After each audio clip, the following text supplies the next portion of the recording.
बहुत समय पहले की बात है। एक धनी यात्री था। एक दिन उसकी मुलाकात एक गरीब किसान की समझदार और सुंदर बेटी से हुई और धीरे धीरे उसे उस लड़की से प्रेम हो गया। एक दिन यात्री ने हिम्मत जुटाकर उस लड़की से अपने प्यार का इजहार किया और उससे विवाह करने का प्रस्ताव रखा। लड़की ने कुछ समय सोचने के बाद यह कहते हुए प्रस्ताव ठुकरा दिया कि वह एक गरीब परिवार से है और उनके बीच असमानता है। लेकिन प्रेम में डूबे उस यात्री ने हार नहीं मानी। उसने लड़की के माता पिता से बात की और लड़की को भी समझाने का प्रयास किया।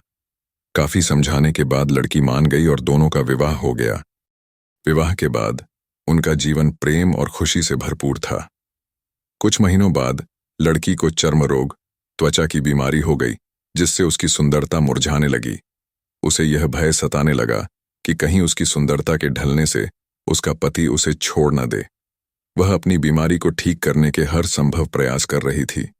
समय बीतता गया और लड़की की सुंदरता धीरे धीरे घटती गई। एक दिन यात्री किसी काम से दूसरे शहर गया।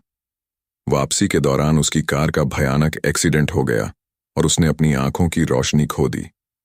दुर्घटना के बाद भी उनका जीवन सामान्य और सुखी बीतने लगा। लड़की की बीमारी बढ़ती गई और वह कमजोर और बदसूरत होती गई।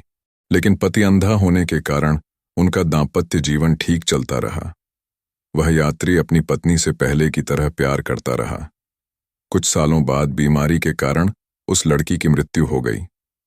पत्नी की मृत्यु के बाद यात्री बहुत दुखी हो गया और उसने शहर छोड़ने का फैसला किया। जब उसका पड़ोसी उसे सांत्वना देने आया तो उसने कहा, अब आप अपनी पत्नी के बिना अकेले रह जाएंगे। वह आपका बहुत ख्याल रखती थी। अब आपका जीवन अंधकार में कैसे व्यतीत होगा। यात्री ने गहरी सांस लेते हुए कहा, मैं कभी अंधा था ही नहीं, लेकिन मैंने अंधे होने का नाटक इसलिए किया ताकि मेरी पत्नी को उसकी बीमारी और बदसूरती के कारण यह महसूस न हो कि मैं उससे प्यार नहीं करता। मैंने इतने सालों तक बिना कुछ कहे अपनी पत्नी की खुशी के लिए यह नाटक किया। यह सुनकर पड़ोसी की आंखों में आंसू आ गए और यात्री वहां से चला गया। यह कहानी हमें सच्चे प्रेम और समर्पण की महत्ता सिखाती है, जिसमें व्यक्ति अपने प्रियजन की खुशी के लिए किसी भी हद तक जा सकता है।